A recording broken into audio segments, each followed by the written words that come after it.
Work from home challenges in the contact center. I'm Tonya Hall, and joining me is Ted Nardin, co founder, lead consultant at Fifth Talent International. Welcome, Ted. Thank you. Thank you for having me. Of course. Give us a brief summary of your background in the contact center industry and tell us why you co founded Fifth Talent. Oh, great. Well, I've been in the call center industry for over 25 years and have been on many sides of the coin. Have started in help desk, in managing and working through help desk. I've been in technical support, a product support on the outsource side, on the captive side, consulting side, and even ran a lab for quite a long time exploring customer satisfaction and how it's affected by and with agents in call centers. So it's a natural outcropping of my experience to a next iteration, if you will, to form Fifth Talent with my co-partner, Brian. We formed the company because we feel as though meaningful work really is the answer. And so the company really has as its foundation the concept that meaningful work is for all of us, including the customer support industry. And so we developed a methodology and research to back that up. Fifth Talent just released the results of a survey regarding work at home and employee preferences. Let's start at the beginning. What did COVID-19 mean for the contact center and its traditional service delivery models? Well, it changed, didn't it? I mean, it really did kind of flip, but not a surprising change. I mean, for years, the industry has been trying to explore and to push more towards work at home, and has made large gains over the years. But it's taken many years to get a small percentage of the industry working from home. That within a few weeks, virtually the entire industry moved to home. And so anytime you have that large of a movement of any kind within our customer support industry, things just at its very nature are changing. It's a ripple effect, domino effect. So for us right now, I think and partly why we wanted to really dive into this survey was to find out what has changed. And is it really different working at home versus working in a center? And how was it different? Explain the data underlying the report. Who and how many did you survey, and was there a geographic area that you covered? We were able to cover 12 countries and in the process, 4,000 agents and supervisors that we were able to target for the survey. And they covered all sorts of different industries and both, again, captive centers and outsourced centers. So we felt like it was a pretty good cross-section of our industry today. What were some of your key takeaways from the survey? Well, we had several, I would say, surprising takeaways. I mean, we thought some would occur that did. For example, we found that people generally like working at home and had always wanted to work at home, but never had the opportunity. And so we found a lot of favoritism or favorite parts of it. Like, for example, they really enjoy the lack of commute. That's a common thread. Whether you're in a large city or small city, 10-minute commute, an hour, people just enjoy being able to literally roll out of bed and into work. And wouldn't we all? That's a wonderful upside. But some of the surprising things we found was that one of the major problems people run into is, for example, power and internet, that it's not stable enough for them in many cases. We thought this might be true with perhaps other countries, certain specific countries that do support. What we found is it's not unique to any one country, that even the United States, people suffer from quite a few power and internet interruptions, which does cause quite a few problems within the industry. What about mentoring and coaching in work from home environments? What are the considerations there? Yeah, there's a lot of things that have come about that we also didn't expect. A lot of times in our industry, we view it as a single individual activity where you spend your time working with a customer and you might have help from other people, but you don't collaborate much. What we're finding is one of the largest challenges is collaboration, that people had this ability to lean to the person to the left or the right and ask a question. Often in our industry, we hit mute a lot and turn around and say, hey, what happened to the package you guys, were supposed to arrive? Did you, oh, and then they can help the customer as well. There is no lean left or lean right. Sure, you have chat, you have things that are used like that, but they're very single threaded. And so what happens is it causes a lot of additional effort. In order to get the same quick information you could get before, you now have a lot more effort that was added, which really adds, by the way, to another surprising result. We asked the question, do you feel like moving from working in a center to working at home has increased your effort or decreased your effort, and how much, up or down?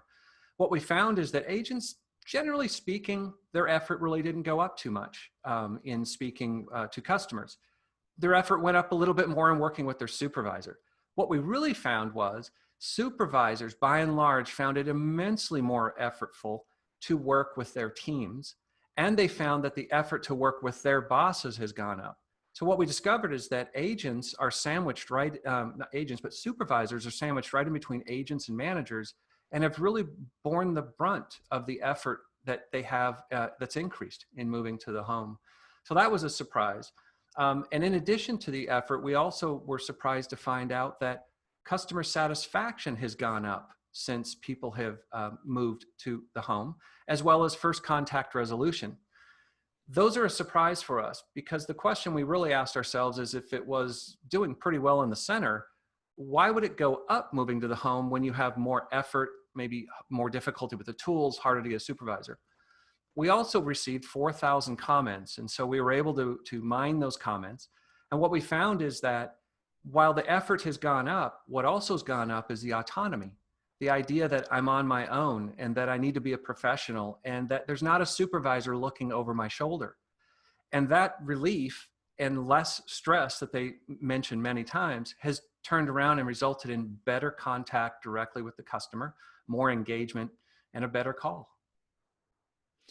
You know, remote monitoring is something I would imagine. Certainly, you could monitor calls and monitor customer service literally in the same building, but remote monitoring could be conducted as well. What about giving feedback to employees? Like, how is that taking place? You can't just have your employee come into your office and sit and talk about the call together. How is that taking place? Yeah, you've really hit on really a big issue. Is that not only is it that you giving feedback for remote monitoring, but you could give random feedback or unplanned feedback by simply walking through the aisle and hearing something and leaning over and going, no, no, don't do that. Or somebody could raise a hand, hit a mute, and bring the supervisor over, ask a question. So yeah, all of that unplanned interaction has gone away, and everything has become intentioned and computer mediated. So what that does, again, in the effort realm, is it's made it a little more difficult for us to be truly human with somebody else. It's hard to be human when everything's planned. However, it's also caused people to have to wait for feedback a lot longer, because it takes longer for me to get to each team member. So a lot of our clients that we've worked with have even explored, and many are now moving towards changing the ratios of supervisor to agent, because it does take longer to get to people, and it's more difficult to have these personalized conversations that are very important for our business, for any business, really. Remote call centers and remote customer service is not a new concept. We've seen this for years. Obviously, today, during a time where we're working from home, we're all working from home, that's changed. What do you see as we look forward maybe into not just the rest of 2020, but certainly 2021? What are you hearing back from organizations as far as planning to continue remote customer service? Yeah, we're hearing a lot of different strategies, different planning, circling around. A lot of it is based on a couple other things that I didn't mention. One of them is that we're finding that people are far more lonely at home or feeling isolated, even beyond COVID.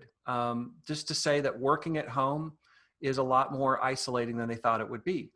And this is having negative effects on their performance and their desire to continue working at home long term.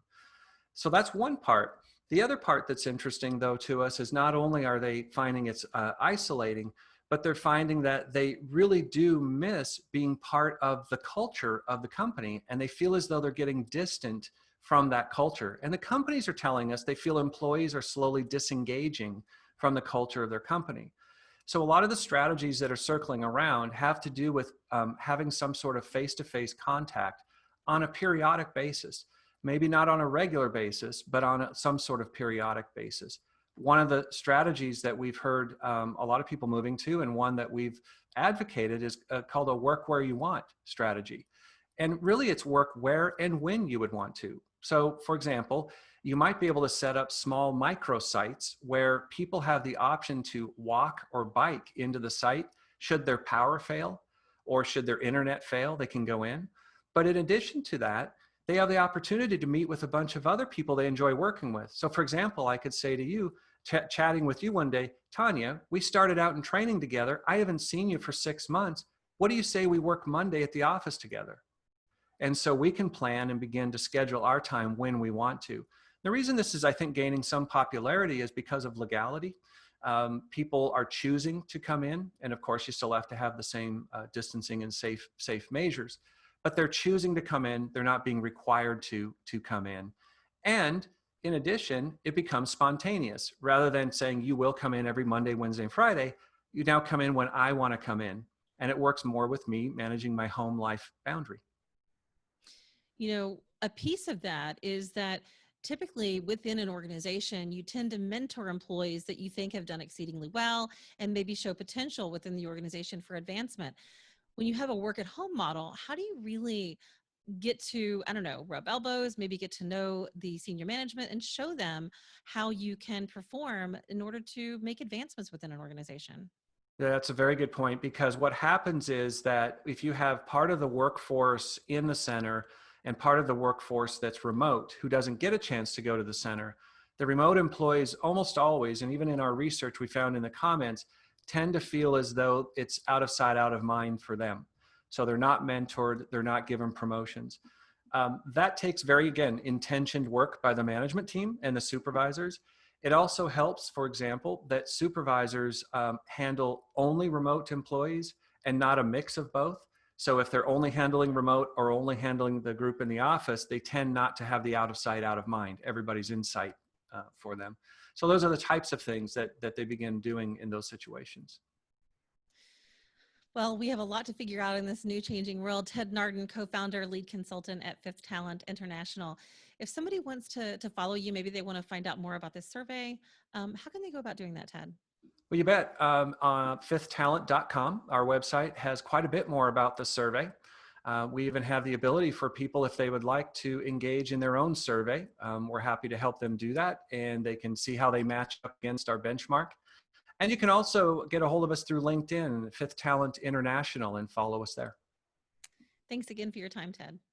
Thank you. And find more of my interviews right here or at tonyahall.net. Thanks for watching.